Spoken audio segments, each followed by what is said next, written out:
ce soir. L'histoire de deux artistes peintres qui ne veulent plus se voir, même en peinture.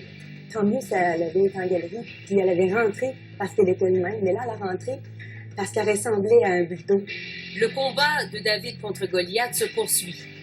Congédié par Poste Canada, Michel Morel veut porter sa cause jusqu'en Cour suprême. La présomption d'innocence qui a été tellement bafouée. Attention aux achats virtuels, parce que les fraudes, elles, sont bien réelles.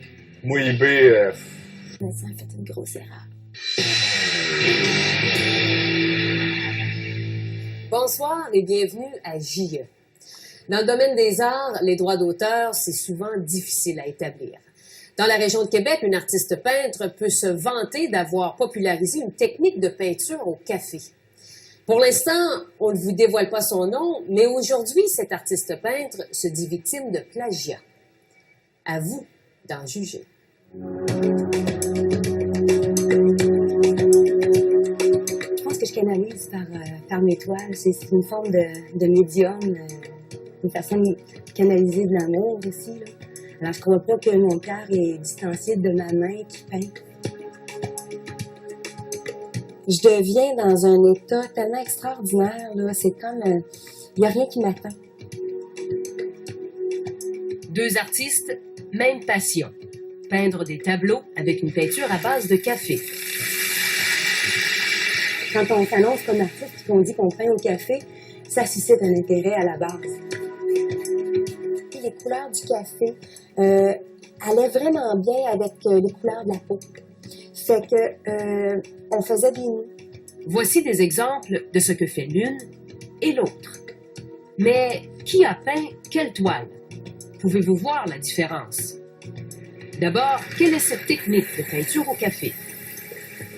C'est du café, c'est du café consistant, du café instantané, oui. Puis je fais juste mettre de l'eau dedans.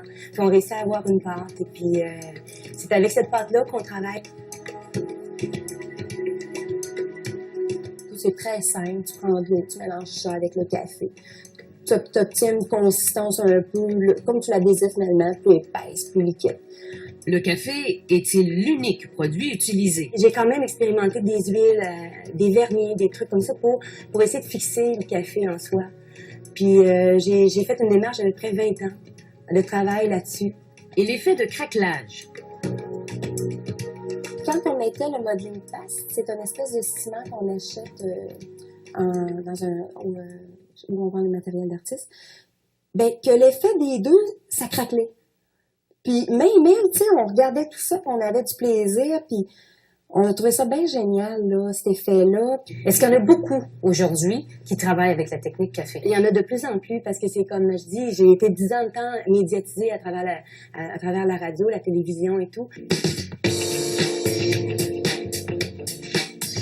Les œuvres des deux peintres sont exposées dans des galeries presque voisines du Vieux-Québec. L'une aime peindre des corps humains, des torses, des dos, des corps sans tête, sans jambes. L'autre aussi se passionne des mêmes éléments. Vous pouvez donc imaginer le litige que ça a occasionné entre les deux artistes, à un point où, aujourd'hui, une accuse l'autre de plagiat. Laquelle, selon vous? C'est facile de voir à l'intérieur d'une image si la personne a du talent ou pas de talent, si la personne est originale, si le dessin est original aussi, si c'est une copie, ça se voit assez vite. JE a fait appel à cet expert en design graphique. Les avocats font également appel à son expertise dans des dossiers artistiques litigieux. Lors de son examen initial, Frédéric Metz ignorait qui était l'auteur de quel dessin. Qu'est-ce que vous constatez, au juste? Entre ces deux séries d'images, je constate une très forte similitude. D'une part, dans le cadrage, si on regarde le cadrage des éléments entre cette image et cette image. Le fait qu'une œuvre s'inspire de la première, ou qu'elle puisse y ressembler, n'est pas en soi un critère pour déterminer qu'il y a eu reproduction illicite ou illégale. Maître Jacques Léger se spécialise en droit d'auteur et en propriété intellectuelle. Selon lui, ce n'est pas évident de prouver qu'il y a eu plagiat en matière d'œuvres d'art. Si on veut poursuivre quelqu'un qui fait une œuvre qui ressemble suffisamment, il y a un fardeau de preuve à rencontrer. Et c'est un fardeau de preuve qu'il incombe à l'artiste qui se dit copié. Il doit convaincre le tribunal, factuellement, qu'il est l'auteur, 2, que l'œuvre est originale, et 3, qu'il y a eu reproduction substantielle. Mais en matière d'œuvre d'art, c'est tellement l'expression de l'idée dépend tellement du contexte, le traitement des couleurs, des formes. On voit que le fond est traité de la même façon, les couleurs sépia, les couleurs caramel, café, etc. Une craquelure à l'intérieur des dessins. Si je prends le tableau qui est dans mon bureau, avec l'homme avec la pipe, Oui. si quelqu'un reproduit non seulement l'homme avec une pipe, mais reproduit les mêmes yeux, le même regard, la même forme, au point où on dit qu'il y a une reproduction substantielle, il y a reproduction substantielle et dès lors, conclusion de contrefaçon.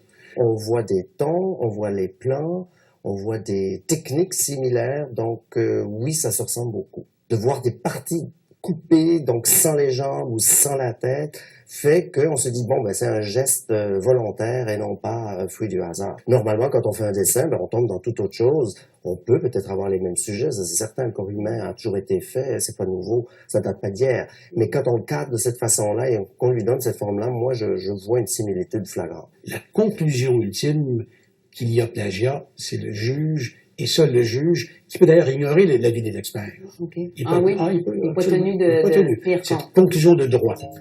Ce débat d'experts en dit long sur la complexité de la chose. Alors, avant de vous rendre devant les tribunaux, sachez qu'il y a des moyens de se prémunir contre la reproduction illicite d'une œuvre d'art.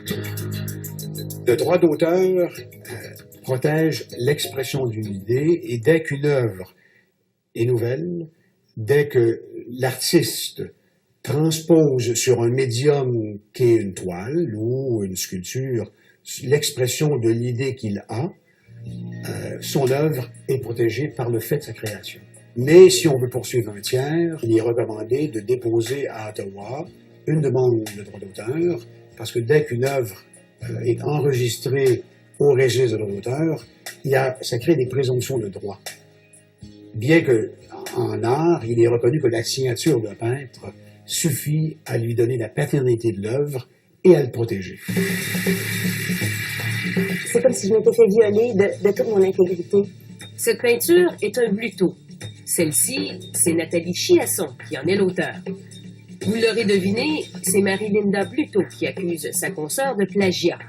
Les deux ont déjà été de grandes amies. Elle est partie avec mes choses intégrales. C'est-à-dire, mes fonds, ma technique, le procédé, la pâte, les empâtements, le café, le genre de dessin, le cadrage. Et c'est dans les mêmes teintes. Vous utilisez la même technique, c'est les Oui. mêmes couleurs. Mais ça, le craquelage, c'est la même absolument, chose. oui. Il y a des choses qui se ressemblent, effectivement. Mais c'est ça. J'ai appris la technique de Madame Bluteau. C'est elle qui m'a partagé ses connaissances. J'ai donné des formations au niveau des écoles en études et des conférences aussi pour les personnes qui aimaient les arts, ok.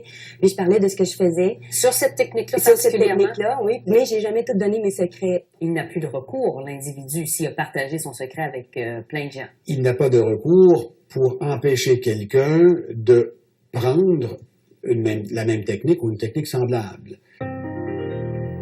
Qu'est-ce que vous répondez au fait qu'on vous accuse de plagiat? Ben moi, je dis tout simplement, écoutez, c'est complètement faux. J'ai des références. Je suis un Bluteau, puis Bluteau, quand c'est toile de cette façon-là, je veux dire, la plupart du temps, il n'y a pas de tête, il n'y a pas de pied. Je vais vous donner un exemple. Cette toile-ci, je ne sais pas si vous voyez bien avec le... en fait, voyez-vous, ça a été ma référence.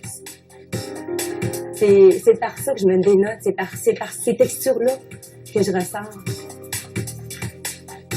J'en ai un petit peu, j'en ai... Maintenant, on pourrait passer une belle journée ensemble. Ça ici, les fesses. Voyez-vous, ça ici. Ouais. C'est ça que les gens aiment. C'est ça qui fait artistique, c'est ça qui fait tendance, c'est ça. Il faut s'ajuster aussi avec les tendances. Tant mieux si elle avait été en galerie, puis elle avait rentré parce qu'elle était elle-même, mais là, elle a rentré parce qu'elle ressemblait à un Bluteau.